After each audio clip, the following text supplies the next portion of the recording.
Pembukaan. Injil yang benar bagi Yesus yang bergelar Al-Masih, Nabi baru utusan Allah ke bumi menurut riwayat Barnabas Rasulnya. Barnabas Rasul Yesus orang Nazaret yang bergelar Al-Masih menginginkan kesejahteraan dan hiburan bagi seluruh penduduk bumi. Wahai orang yang terhormat, bahwa Allah yang maha besar dan penuh ajaib telah menilik kita pada hari-hari yang akhir ini dengan mengutus nabinya Yesus Al-Masih dengan rahmat besar untuk mengajar dan menjelaskan cara-cara yang telah digunakan oleh setan sebagai alat untuk menyesatkan orang banyak dengan alasan takwa. Mereka menyebarkan ajaran-ajaran kekufuran yang keterlaluan. Mereka mendakwakan bahwa Al-Masih itu anak Allah. Mereka menolak sunat yang selamanya diperintahkan oleh Allah. Mereka menghalalkan tiap daging yang najis. Paulus juga telah ikut sesat di kalangan mereka. Hal mana yang menyebabkan saya tidak berbicara tentang dia melainkan dengan kesedihan. Dan sebab itulah sebab yang mendorong saya menulis kebenaran yang telah saya lihat dan mendengarnya di waktu pergaulan saya dengan Yesus, agar kamu sekalian selamat dan tidak disesatkan oleh setan yang akan membinasakan kamu di hari pembalasan Allah. Maka dari itu waspadalah kamu sekalian terhadap setiap orang yang menyampaikan kepadamu ajaran-ajaran baru yang bertentangan dengan apa yang kutulis ini, agar kamu sekalian selamat, keselamatan abadi. Hendaknya Allah yang maha besar itu selalu bersamamu dan memeliharamu dari setan dan segala kejahatan. Amin. Pasal pertama. Berita gembira malaikat Jibril kepada gadis Maryam dengan kelahiran Al-Masih. Di hari-hari akhir ini Allah telah mengutus malaikat Jibril kepada seorang gadis bernama Maryam dari keturunan Daud dan cucu Yehuda. Pada suatu hari, selagi gadis yang hidup dengan penuh kesucian itu tadi tidak mengerjakan sedikit pun dosa, tersunyi dari segala celaan dan yang rajin sembahyang dan berpuasa itu berdiam diri, tiba-tiba datanglah malaikat Jibril dan masuk ke dalam biliknya, lalu memberi salam kepadanya seraya berkata, "Semoga Allah beserta engkau, wahai Maryam." Maka takutlah si gadis itu atas munculnya malaikat. Akan tetapi malaikat menenangkan ketakutannya sambil mengatakan, "Janganlah takut, wahai Maryam, sebab engkau telah mendapat karunia Allah yang telah memilih engkau menjadi ibu seorang nabi yang diutusnya kepada keluarga Israel, supaya mereka menjalankan syariatnya dengan ikhlas." Maka gadis itu menjawabnya, "Bagaimanakah saya akan melahirkan putra sedang saya tidak pernah mengenal barang seorang laki pun?" Malaikat menjawab, "Hai Maryam, sesungguhnya Allah yang menjadikan manusia tanpa manusia akan dapat menciptakan di dalammu seorang manusia tanpa manusia, karena tiada sesuatu yang mustahil baginya." Maka Maryam menjawab, "Sebenarnya saya mengetahui bahwa Allah itu berkuasa, maka bolehlah terjadi kehendaknya itu."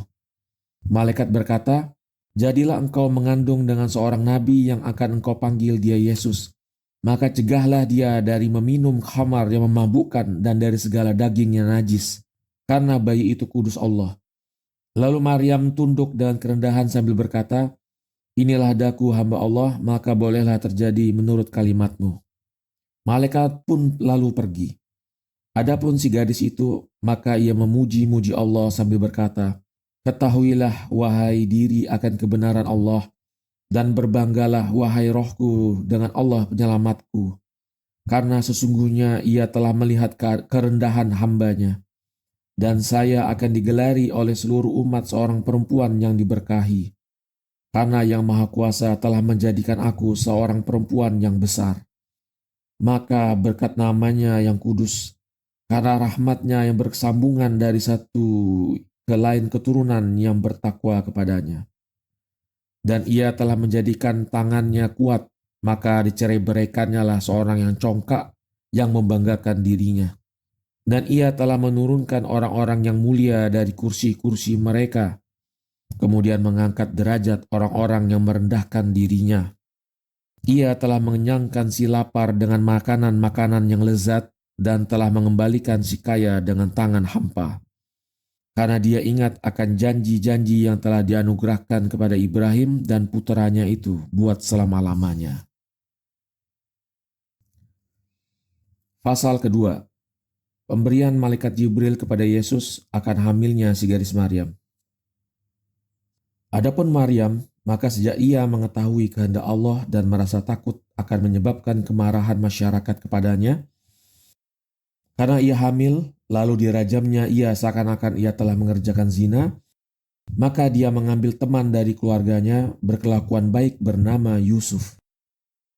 Karena adalah ia seorang berbakti dan takwa kepada Allah, senantiasa mendekatkan diri kepadanya dengan puasa dan sembahyang serta mencari rezeki-rezekinya dari hasil kedua belah tangannya, karena ia adalah seorang tukang kayu. Inilah dia lelaki yang dikenal oleh si gadis itu dan dijadikannya teman, lalu diceritakannya kepadanya tentang ilham Tuhan. Dan oleh karena Yusuf seorang yang bakti, maka ia berniat di waktu melihat Maryam hamil untuk menjauhkannya, sebab ia seorang yang takwa kepada Allah. Dan tatkala ia sedang tidur, tiba-tiba ia melihat malaikat Allah menegur dia seraya berkata, "Mengapa engkau bertekad untuk menjauhkan istrimu? Maka ketahuilah bahwa apa yang terjadi dalam kandungannya itu adalah terjadi karena kehendak Allah, dan si gadis itu akan melahirkan seorang anak lelaki. Dan akan kamu namakan dia Yesus, dan akan kamu cegah dia dari meminum khamar yang memabukkan dan segala daging yang najis. Karena dia adalah kudus Allah sejak dari rahim ibunya, maka dia itu adalah Nabi Allah yang diutus kepada keluarga Israel untuk mengembalikan Yehuda pada hatinya dan mengajak Israel dalam syariat Tuhan sebagai yang tertulis dalam wahyu Musa. Dan dia akan datang dengan suatu kekuatan yang besar yang diberikan kepadanya oleh Allah. Dan dia akan membawa mukjizat-mukjizat besar yang menyebabkan keselamatan banyak orang. Dan ketika Yusuf bangun dari tidur, maka bersyukurlah dia kepada Allah dan tinggal bersama Maryam sepanjang hidupnya, memperhambakan dirinya kepada Allah dengan segala keikhlasan.